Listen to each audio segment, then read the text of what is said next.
Howdy all of you delish people. I'm here today to review Euphoria, Season 1, Episode 8. So, now that I am gone on to the finishing up of Season 1 of this show, how do I overall feel about the overall show? How do I feel about this episode specifically? And so on and so forth. Well, it feels like this episode is to go into Euphoria, the musical, at some point at the end of the episode. And so it seems that we also are to go on and to put forth here that there is some people that are going to lose their f***ing mind by the end of this episode. And some people are going to be hulking out, and some people are going to go on and have to re-showcase us something that honestly I wanted to hit this fast forward. Okay, we're done. Great. So, because I just got so bored towards the end of this episode, and I should not have. Some interesting things at the last ditch part of this episode has to be Fuzco, or Fezco. That character has some interesting things inside his character upon this episode. I have no clue what is going on with Maddie by the end of this episode. What the heck was the whole, DVD thing that she had? I was a little baffled or confused by what that was. Was she, going and gonna give somebody a mixtape? Weirdly enough, the thing that Maddie was to have looks like the same exact thing that Cal was to have at one point. So, was Maddie to find some evidence about Cal? What was the tape thing? What was the tape thing? I'm baffled or confused, but I'm sure it has something to do with the next season at some point. Really, I would go on and immediately say, for the whole thing of this season, is that I don't feel like these characters are 100% unique enough. Or I don't feel like this story is to be 100% unique enough. Besides it having this film or this theme that just feels like is to really just be that wow part of the show that consistently just keeps coming up, so that way it's like, oh, how outrageous can they be? How outrageous this show! Oh, I need to just keep watching to see how outrageous it can get. Sure. Alright. So, whatever with this show. So, for what goes on within this episode, I feel bad for Cassie in this episode because at some points and sometimes I'm not a heartless person. You know what? I actually like the villain of this show. I actually like Nate. Weirdly, I probably shouldn't, but I like him regardless.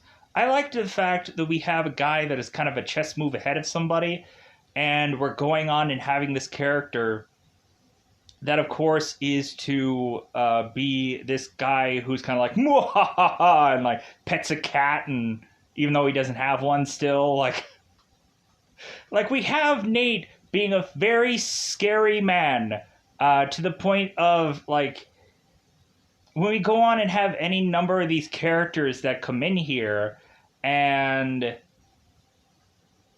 they think that they can be some intimidating thing against Nate. Nate is like, I can make you go away. Don't step to me. You're going to be ghosted. Torivan Rue is just like, you know what? I know something about you, Nate. And Nate's like, oh, do you?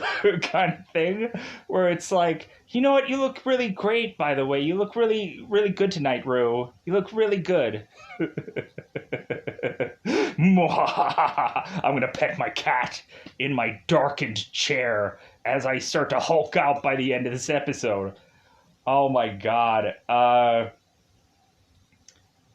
So yeah, like those were some interesting moments upon this episode. Fezco had a really good story with what he was going on with because it kind of shows that there is some interesting things in here. But the number one thing that I will complain about here is per every single episode, there is to always be a backstoried character, and we are supposed to know the history of some character that is to be on this show. And in this episode, what backstory do we go into, or what thing do we just really go into? Rue again.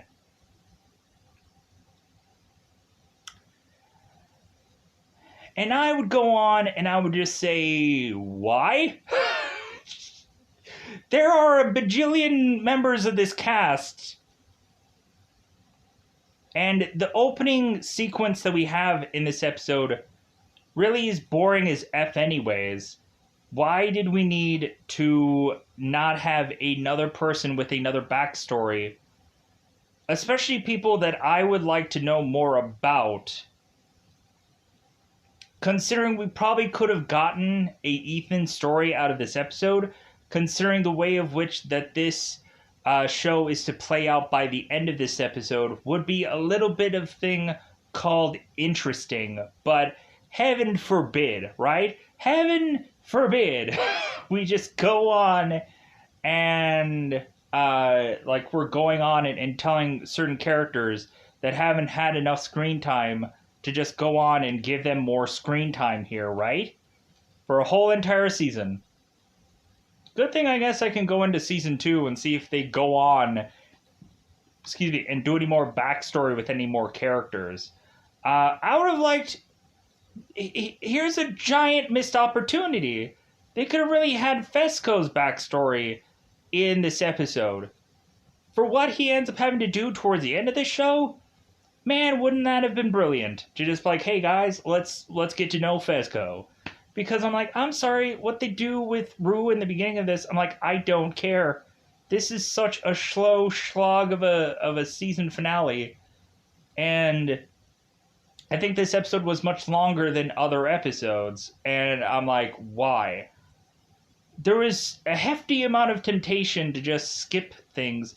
Even to the point towards the further end of the episode, I was like, skip. Because I'm like, there's nothing here.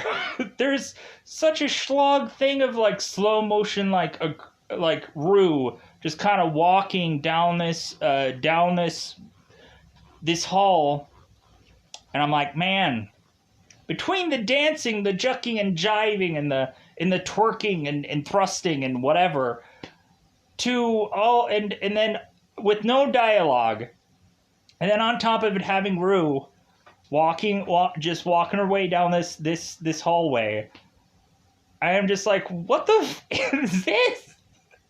What is this show? Man, but yeah, so like, so I don't want to come off as a heartless bass fisher, but man, like this show was the roughest thing that I've had to go on to, and I've seen a whole season of Batwoman, and I would go on to this show, and I'm like, this show is not a show. It's not a show. One, I would really like for there to be way more unique characters than there are actually on the show. And a lot of people tell me, like, oh, like this show has unique characters. No. Not unique enough. Definitely not unique enough. Really, like, there are so many things that I think when going and casting a character, I would love for a show. Here's one thing that I would love for a show to do. Because I've had this in my mind for the longest time.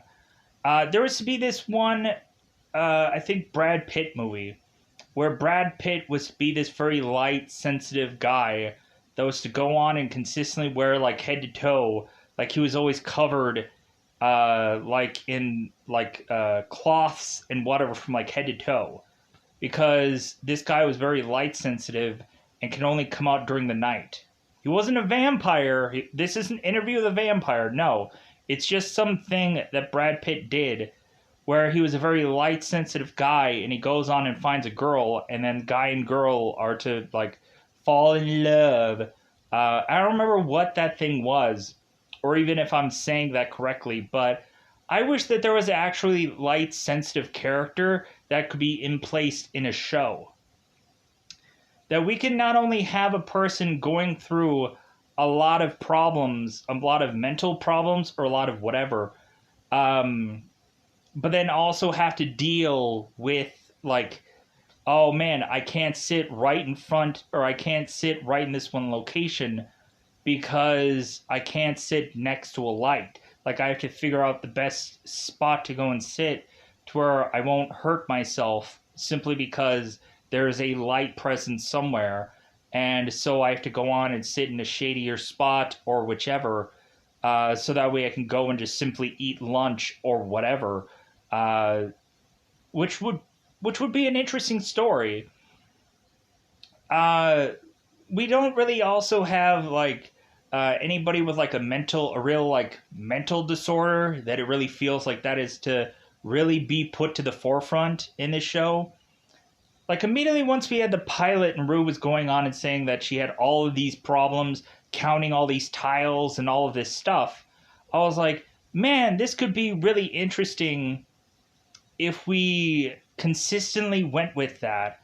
That right out of the gate would have been a really interesting show, but they basically just chucked that away and never did anything about that again within the season. I'm like, what the fuck? Like, that, like, give me something unique about these characters. Don't just chuck this away.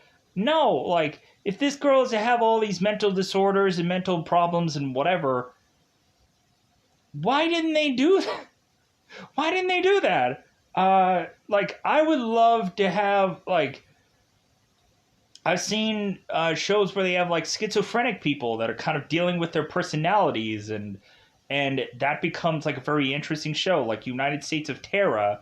Like, I would go on and have this person deal with this disorder, and it seems like since she can't just go on and try to figure out a cure for it, she's going on and just having to forcibly deal with all these personalities with her family. And like that, I think, like, became a very interesting show. But like there was so many things that I think was taking away from that show, to the point where it just got on to like, hey, we don't want to focus on Tara anymore. We want to just focus on everyone else upon that family. And it's just like, yeah, no wonder why they got like the boot after a certain number of seasons, sadly enough. Just because they realized that they couldn't go anywhere else with the one character that they should have gone with. But anyways, but I get it how possibly, when really looking at it, if you're to add a very unique character, people want to have more stories done with that character. And so it might take away from everybody else who's just like, well, I guess there's nothing I can do anymore in the show because like everybody just wants more stories with this person. And so like, I guess I'm not good enough because I'm just this average Joe Schmo that they just hired to be on the show. But it would be cool to see like a light sensitive character, or just somebody that's kind of really dealing with like something, instead of just being the normal like, hey, let's show these guys dance for another 20 episodes. Wow, that's great. How many parties can they have? How many God, I'm just so sick of like, how many times can we have a dance, Halloween party, whatever? I'm effing sick of this. Like, they need to have something in in this show that's more intriguing besides jucking and jiving and twerking and thrusting and people without clothes. They need to figure that out. So hopefully they figure that out. somewhere in the distance, somewhere in the dark of time and future and space. So let's not waste any more time. Let's just go into spoilers about this one. So I've already talked for far too long. Let's go into spoiler time. Spoiler time. It's about that time we get to spoil this episode. So really, we have it in the very beginning of this episode. We have Rue, who is in a hospital because she, of course, is going on and having to deal with this kidney infection upon her life. So we have it where Rue is making her way to this hospital, and they are, of course, at some point going to give her Vicodin. Or Vicodin? So Rue's going on, it's like, yeah, like, I don't think I want to go on, and I don't want to, like, take Vicodin. Like, I think I want to just take Tylenol. And so they're like, really? Like, kidney infections are really painful. And Rue's just like, yeah, just give me, like, Tylenol or Ricochet or Rick something, some kind of medication. Like, oh, okay, we'll do that. So, weirdly, like, I guess the thing sounded like candy. They had some candy name. Like, I don't know how many times where I would go on and, like, no one would ever look through a medical record for any single thing that is ever wrong with me. Because I'd just be like, oh, yeah, I had this in the past, and isn't it on my medical record? It's like, nah, I didn't look. I couldn't be bothered. Like, oh, yeah, I guess you did. Who gives a shit? Like, like, oh, is this a pre-existing thing? What exact year did you have this thing? I don't know. Like, how exactly am I supposed to remember what exact years I was dealing with something? Okay. So, no offense to hospitals, they have a very difficult job, and I don't come in whenever I come in there and make it easy for them either. Most of the time, it's like, we don't know what's wrong with this guy. We don't know. It's got to be some virus. I don't know. Because that's always what it is. It's like some kind of viral thing that's like, okay, just send him home and don't give him anything. Just send him home. All right. So, pushing on. So, Rue, of course, is with a kidney infection, and so the doctor is to find out that Rue's mother is to go on and say that this girl was to be at one point a drug addict. So the doctor's like, well, we're definitely not going to give you any kind of Vicodin or anything like that. You're just going to get Tylenol.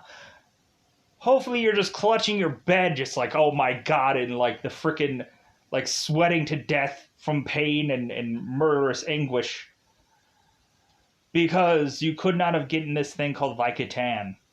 Or Vicodin for English-speaking people. So, we go on and we have Rue, who's with Jules. And Rue is to be so much more comforted. And Jules is saying to Rue, it's like, well, was all this because of me? Was all this because of me, Rue? And Rue's like, no. And it's like, are you sure? So, Jules is going on and dancing and whatever and doing whatever she is because, like, I'm sure, like, when you go to the doctor's office, like, you're just so, like, you're either just so bored or you're either just like, God, like, I just want to just move around or something, like, or there's sometimes where, like, they give you certain medications that all of a sudden just make you freaking, like, awake as the days are young. There was one time where, like, they gave me medication and, like, I was, like, shaking, like, so bad in my bed because, like, there was a side effect of this medication that they gave me that, like, made me so, like, I was so energized and was like, I need to do something. Like, I need to go and do something. Like, I'm just so irritated. And I was like, and it was so hard for me to, like, get to bed that night because I was just, like, shaking so bad from the freaking side effects that they gave me from that medication. But again, it's not their fault. It's mine. Freaking, I went into a hospital and did a thing called I'm sick. help me out. Or I'm this, I have this issue, help me out. And they did. So, going on and pushing on here. So, we of course have this thing, I guess, called Homecoming. I still don't know what exactly all these events are. So, upon this high school, because like it doesn't feel like there's a rational like I guess this might have been the last game of the season, so maybe that might not have been Homecoming. I don't know. Like I don't understand why there's like a game and then a dance right after that. Maybe they don't connect to one another. I don't know. This show is weird. So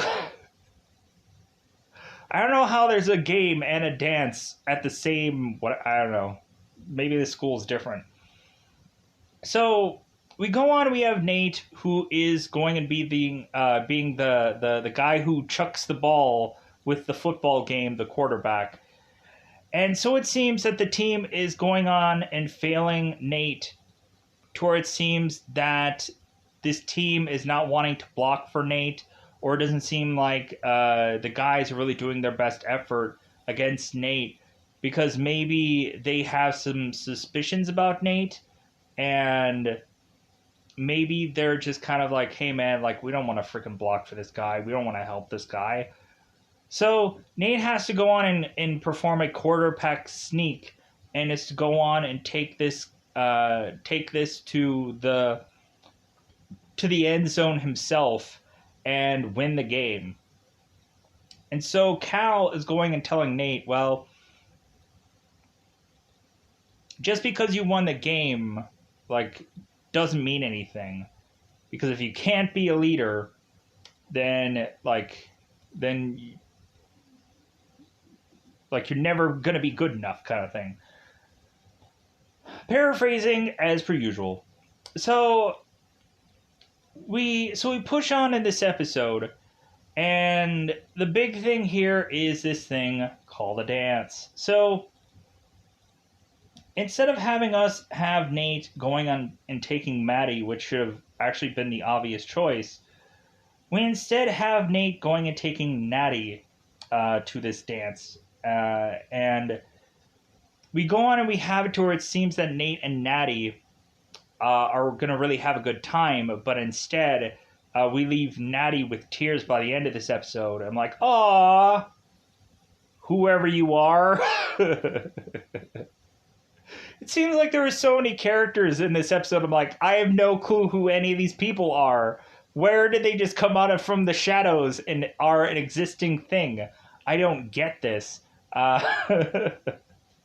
You just have all of a sudden all these people that just come out of nowhere as if they were there the whole entire time, which I don't feel like they were. Lexi even feels like that still, where it's like, oh, who's this? Oh, yeah, it's Lexi. Oh, okay. I forgot a minute. I couldn't remember. Because it feels like she just, like, she's in and out and, like... Here's also the thing. Who is Sonia? Like, we have it to where one girl was going into this car, and her name was Sonia. I'm like, who's Sonia? Like, when do we have all these people in the show? Like, there was so much time where they could have been building up any random people that just showed up in this episode.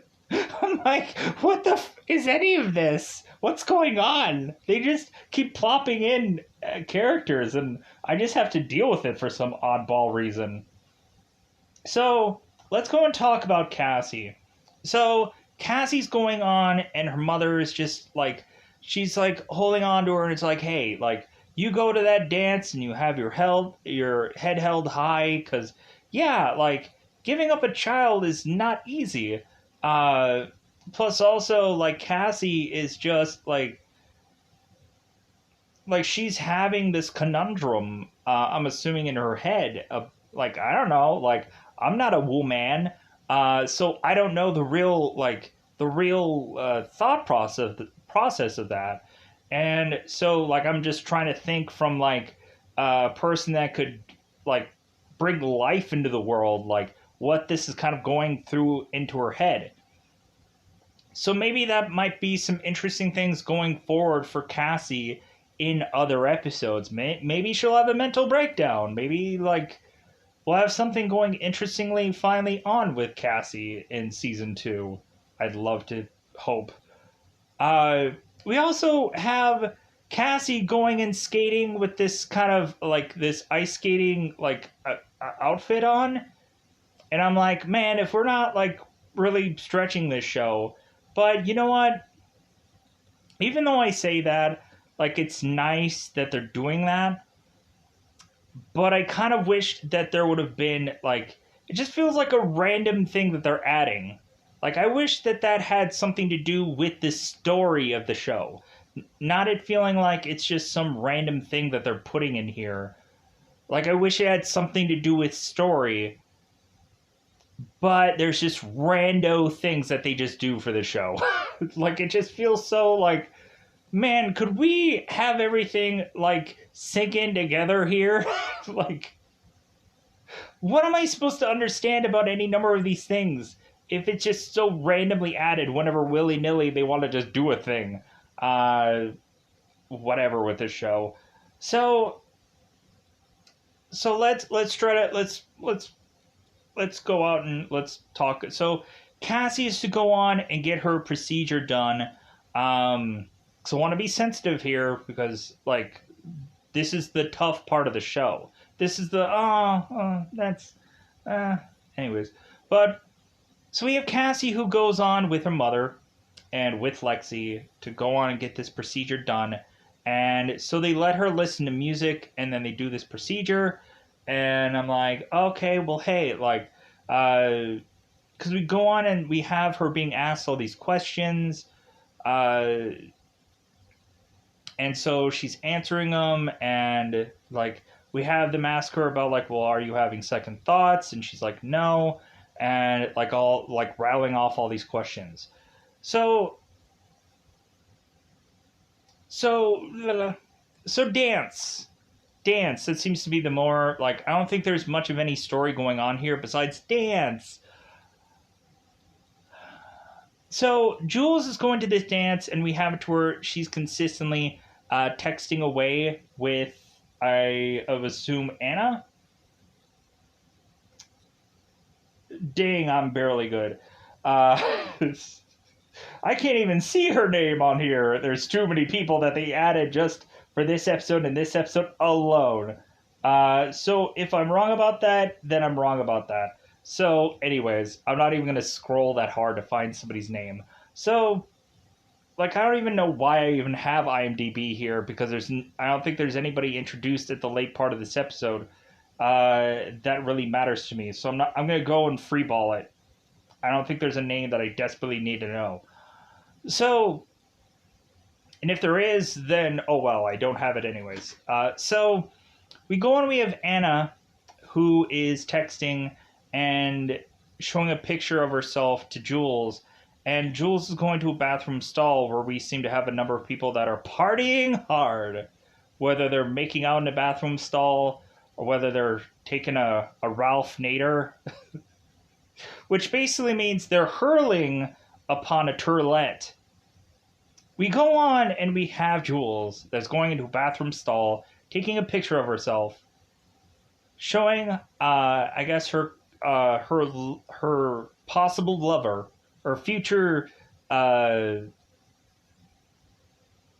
lover, that she likes her, I guess, to go on and take a photo. So we go on into this dance, and so we of course have Nate going and dancing with a girl named Natty. I think that's probably the only reason why I had IMDb.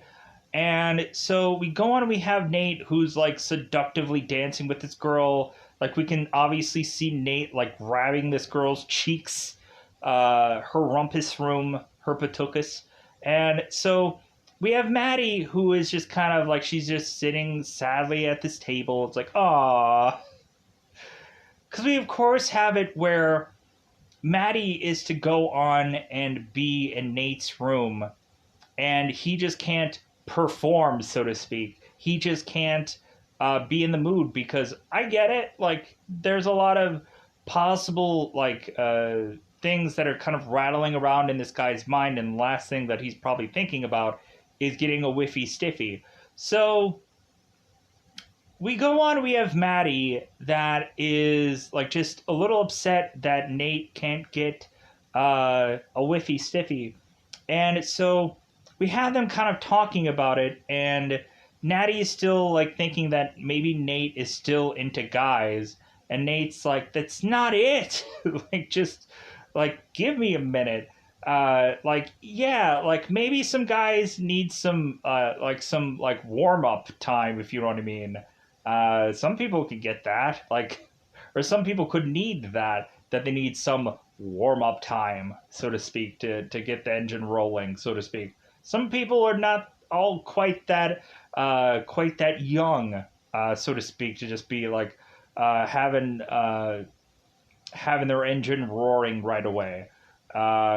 Maybe they need some intimacy and whatever. So we go on, and we have, of course, where Maddie is leaving, and so Cal is going on and talking to Maddie, and is going on to like, well, yeah, like, I don't know you, but I know my son, and like, I think that the both of you are not good for one another, so I think you should just call it off, and and you should go on and just live the rest of your life without being with one another. Man, like, the way in which that Cal just talks in this episode, like, I may not like Cal, but man, the way that he just weirdly just talks in this episode is like, every time I get a stitch of dialogue with Cal, I'm more interested with what Cal is going to say compared to everyone else. Even though Cal, technically, every time he opens his mouth, it's always to be like this mentoring moment for somebody, or he's going on and like trying to deal with somebody or someone, like especially the moment where he was going on and talking to Jules and like saying, oh, I'm so sorry that, like, it almost sounds like he's almost like Morgan Freeman-esh when he talks. Like, when he talks, I'm like, all I can hear is like Morgan Freeman. It get busy living or get busy dying. I went on and ate an orange Julius today, and I peeled I peeled away the orange, and I just felt marmalade. That was random. Anyways, so we go on. We have Cal, who is to talk to Maddie, and so Maddie, of course, telling Cal, it's like, your family is so weird, like, cause. And so we have Maddie just walking off, and I'm like, yeah, Maddie, this family is weird. I want to know about, like, Cal's wife. Like, does she have any weird thing about her? Maybe there has to be a reason why Cal and her, like, are working things out. Because maybe there's something weird about Cal's wife. I don't know. We'll figure that out. Because there's got to be something. So we go on and we have it where, going on to this dance, we have Maddie going and dancing with Nate later on. And so we have we have Maddie confessing to Nate that this will never work between the both of them. And Maddie is to tell Nate that that Nate, of course, is this very abusive, very hard to love guy, and that I think it's time for them to just go their separate ways. And we consistently have Nate just kind of giving the Han Solo response of, I know, Matty, I know, for the love of God, I know.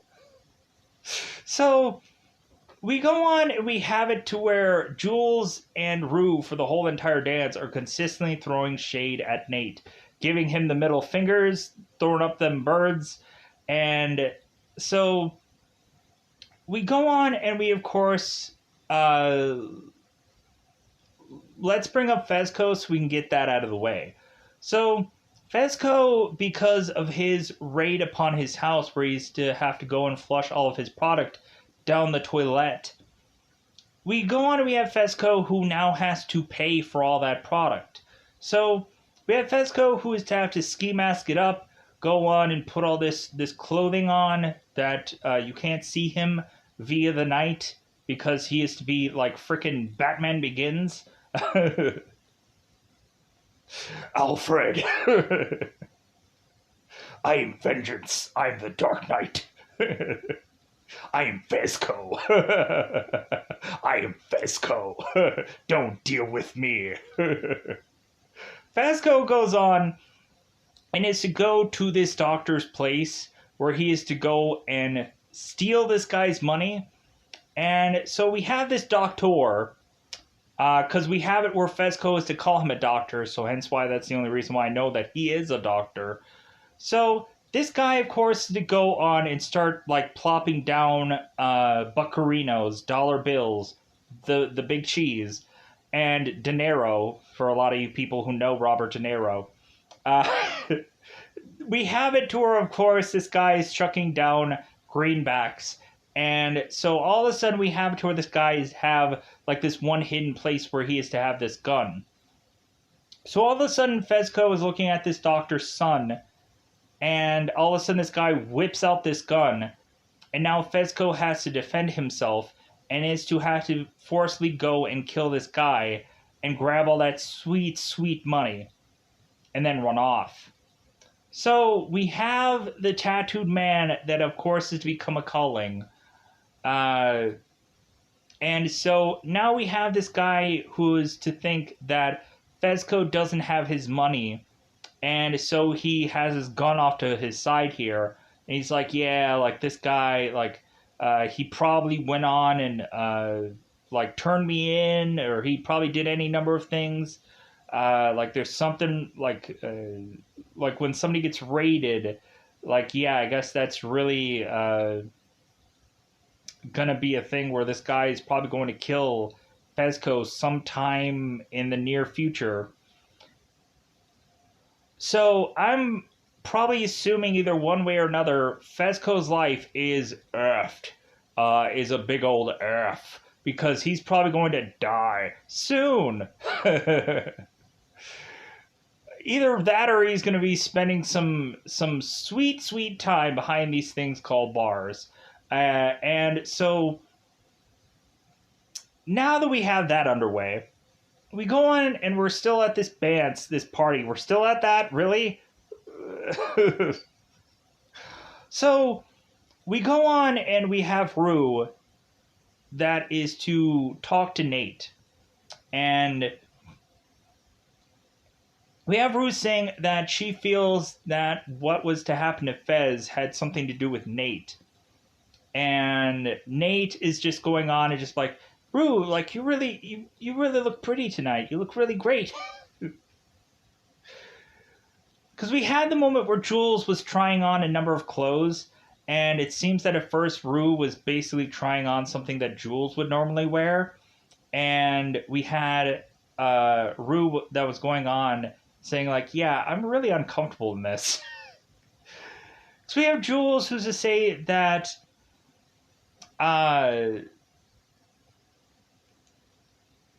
that Rue dresses like Seth Rogen. And I, like,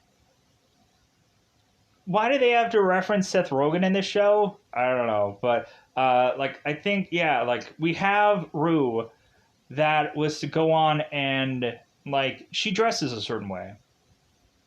And so, like, so what if that's her style? Like, maybe she can, like, because on Halloween she dresses up in that tuxedo. So, like, why can't that just be her uniform, so to speak, of this character? If this character is to have technically a uniform of sorts.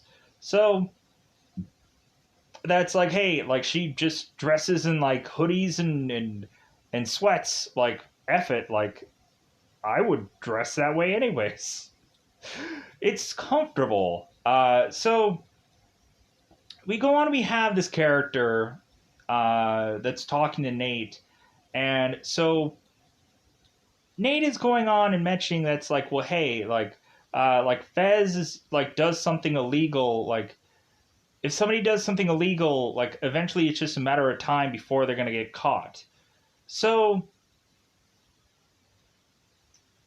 we go on and we have it to where we're having like Rue being very intimidating to Nate, to where Rue is going on and saying like, well, hey, like if you're ever gonna do something to me, I'm gonna go and turn your dad in. And Nate's like, oh, great. Like you wanna throw something now? You wanna come on down and be the next contestant on How Are You Gonna Vanish Forever? How are you gonna be? Bye. Goodbye. You're going to be dead, Sonny Jim. You're probably gonna end up on some freaking desert somewhere, just buried and dead and left. Because that's what Nate does. He just makes people disappear. Hence why you have Tyler. So, we of course have Nate who just walks off, going on to dance with Maddie. So, we also have Nate that's telling Rue that that Jules isn't telling Rue everything.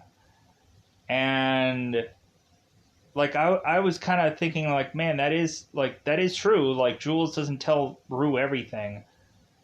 And I think Jules is to easily escape everything, instead of having to face any number of it. Where it just kind of feels like Jules is kind of going casually through life right now. So we go on and we have Nate who leaves after he used to like, oh, but you look so beautiful tonight, Rue. I'm going to leave. Goodbye. So Nate goes off, and so Jules is to come in, and both Rue and Jules are talking, and Rue is going on and saying like, you know what, like, I wish this whole town would burn. And Rue's like, yeah, I feel the same way. So we go on and we have, of course, Rue asking Jules here. It's like, well, hey, like, do you really love me? And Jules is like, yeah. It's like, well, do you really love Anna? And Jules is like, yeah. It's like, so Jules loves everybody. Jules is like Will Ferrell from Semi-Pro. We're like, everybody love everybody. Or there's sometimes where you go on and you meet a girl or a guy or a goat or an alien from outer space, and they go on and they tell people like, hey, love ya. And then it's like, why do you say that to everybody? Like, and it feels like you do say that to everybody. Because a lot of times that comes off as this weird, awkward thing where when someone is to say that to somebody, I'm like, okay, like, I never want to talk to that person again, because that is like the weirdest thing that a person could tell me. That is the weirdest thing. I don't like that at all. Instead of making somebody go like, oh, that's so nice. No, for me, I'm like, no. Because, like, if you have a person that just says that to anyone, then, like, a lot of people, like, I'm waiting for this person to just go on and be dead somewhere, because somebody took that the wrong way, and I just don't want to be by that person that does that kind of thing. But I don't know, like, there's just very nice people, eventually at some point in time, but again, like, there's some words that you just shouldn't say to everyone, but people just do it whatever. So Rue and Jules are to want to leave town forever, going on this train, to just go off somewhere. And so Rue and Jules are both going on this train, and Jules is consistently trying to come up with some kind of reason for her to leave. Saying something about medication, going on and saying that maybe she should say goodbye to people, going on and saying any number of things. And Rue is to really just decide that she has a hesitation, and she's not really just telling Jules that. To where Jules just goes off and leaves without Rue, and then Rue just sees her off. So we now have, I'm sure, at the next season, I'm sure Jules is going to come back, and we're going to have to deal with Jules and Rue being at different places in their lives now that things have been gone the way they have. So we go on and we weirdly have it, like, I'm hoping that I've kind of covered everything at this point. Like, we have one point where Lexi is going on and consistently, or is asking her sister, which I thought was still kind of a funny moment, where Lexi's going on and asking Cassie how is it that she can go on and find somebody, like where Cassie's just like, well, like sometimes they'll go on and find you, and Lexi's like, well, what if they don't go on and find me? And then Cassie is just like, well, then you go and find somebody else. And it's just like, well, okay, like that's great. Like, just giving Lexi this confidence to just be like, well, why can't I have a boyfriend? But it seems that also Cassie is to mention in this episode that she, I guess, is also to not be with Chris. I don't know if they, like, it didn't seem like they legitimately broke it off anytime, but it seems like this relationship is to be over. But I want that to really just be confirmed between Cassie and Chris. So that way they can either move on or they can seem to find some way to get back together. Because I guess Chris not really being there for Cassie at that moment was probably just to say that Cassie is done with frickin' Chris. And I feel bad about that because I would, like, I don't know, like, you're, like, you have this character that I guess is to just, like, they gave him a whole storyline and whatever, and if he's not in the second season and whatever, then I'm just like... So they put so much time and effort into this character that just went nowhere, eventually. So I'm waiting for some time where we put so much effort and thing into a character for them to just go on and be like, yeah, I'm not going to return for season 2. Of like, so let's rewrite something. Like, Daniel isn't even in this episode, and you would have thought if anybody would have been in this episode, you would have thought Daniel would have been somehow... Because I think Daniel can go on and create some interesting story. If Nate doesn't give any interesting story, I think Daniel can. But it's kind of weird that Daniel wasn't in this story somehow or another to just kind of throw some conflict into these things. So, Kat is at this dance, and she is all of a sudden to see Ethan. I'm like, oh, this is nice. So Kat goes and grabs Ethan and is talking to him. And so Kat and Ethan are thinking about, like, being, like, a thing. I don't want to say, like, a girlfriend-boyfriend thing, because that seems too early. But it seems like Ethan is to want to say that it's like, well, like he didn't really want to go on and talk to her because he really didn't want to hurt her feelings. Because the only person that he really wanted to hurt between the two of them was probably just himself. Meaning that, like he didn't want to hurt her feelings, or so he wanted to be, like, the nice guy. Like, aw. So it seems like these two characters are going to eventually be a thing, but I'm kind of curious what Kat is going to turn around and do with her empire, let's just say. I'm wondering if that's going to either fizzle that out for her, or really we're going to have Ethan possibly having some conflicts with Kat and her thing, which will probably lead to them breaking up. Which, like, man, that sucks that they gave us that moment. Excuse me. Just to pull it away. But I think if Kat is probably honest with Ethan, maybe Ethan will accept it.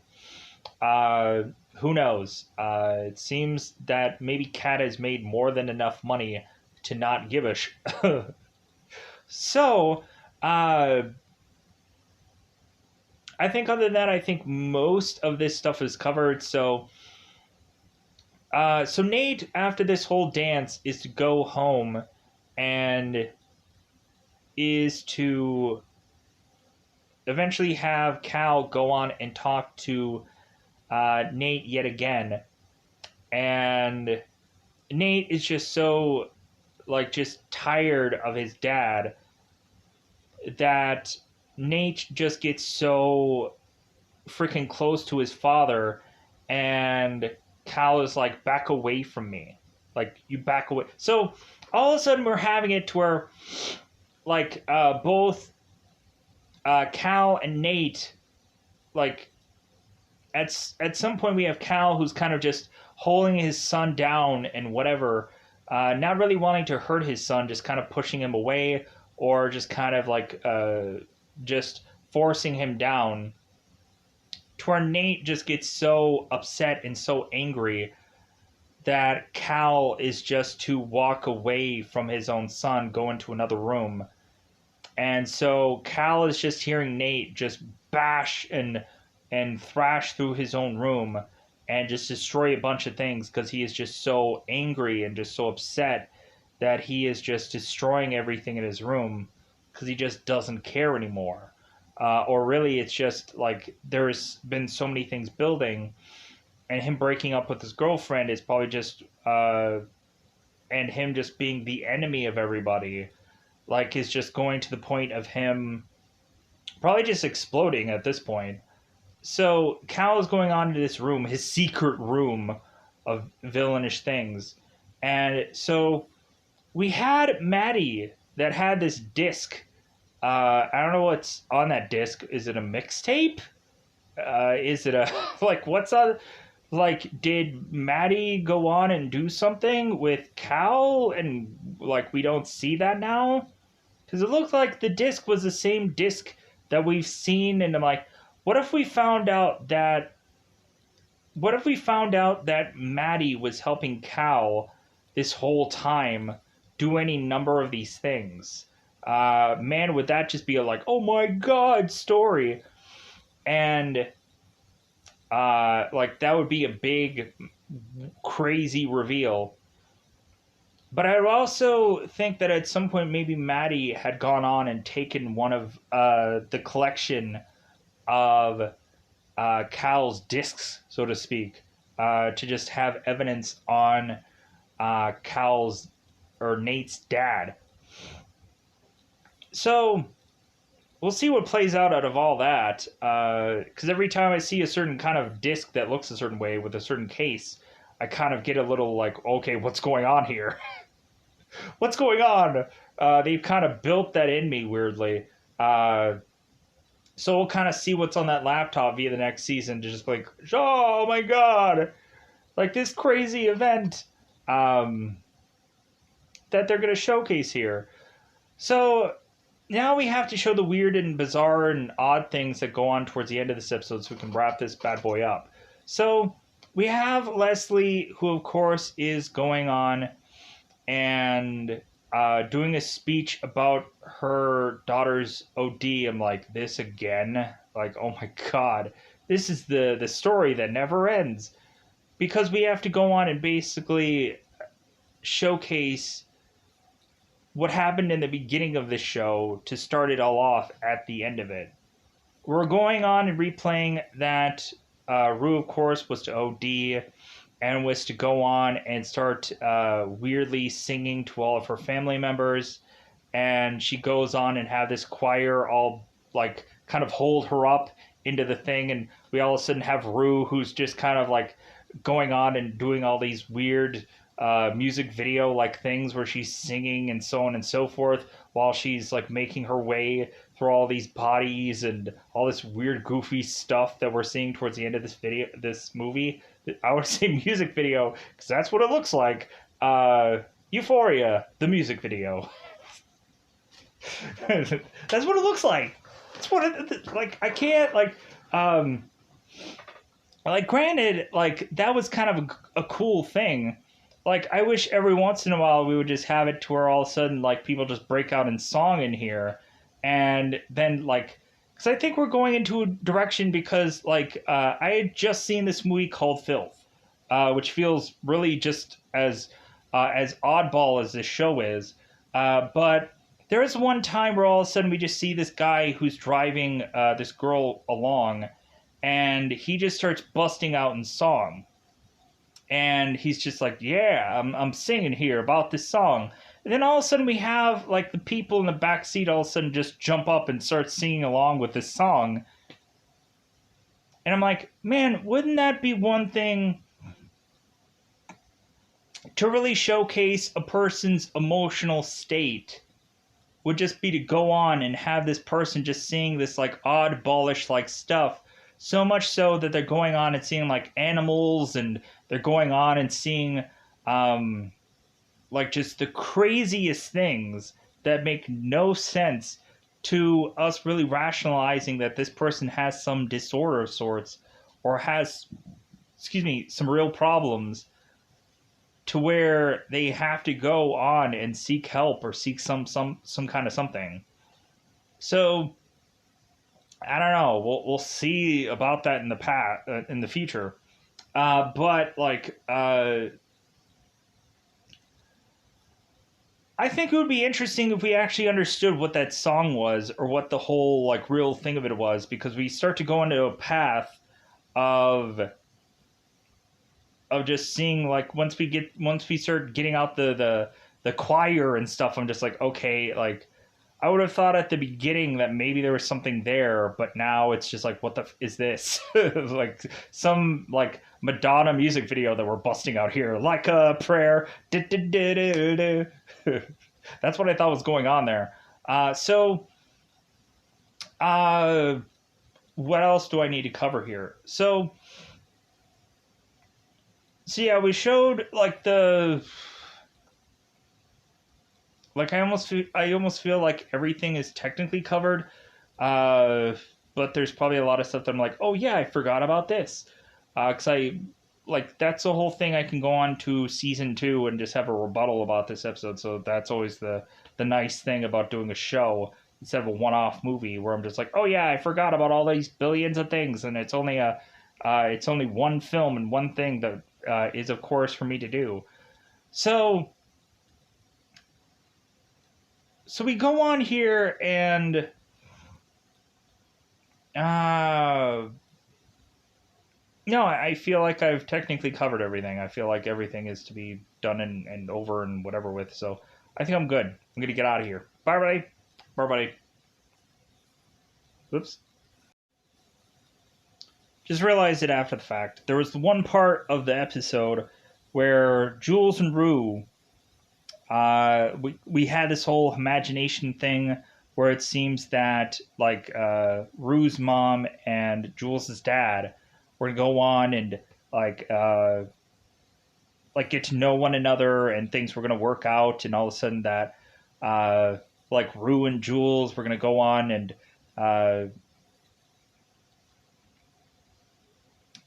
like become this like this good couple and whatever, which that's kind of confusing, whether it's to really be like a legitimate thing, or whether it's to be just something that somebody's playing around in their head.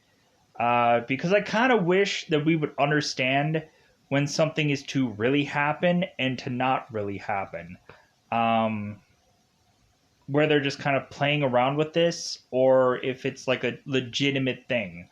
But anyways, like I think that's all that I had left to say. If there's something that I forgot about, let me know in the comments below, because I'm sure there is something that I forgot about, because really at the end of the day, I'm going to get out of here.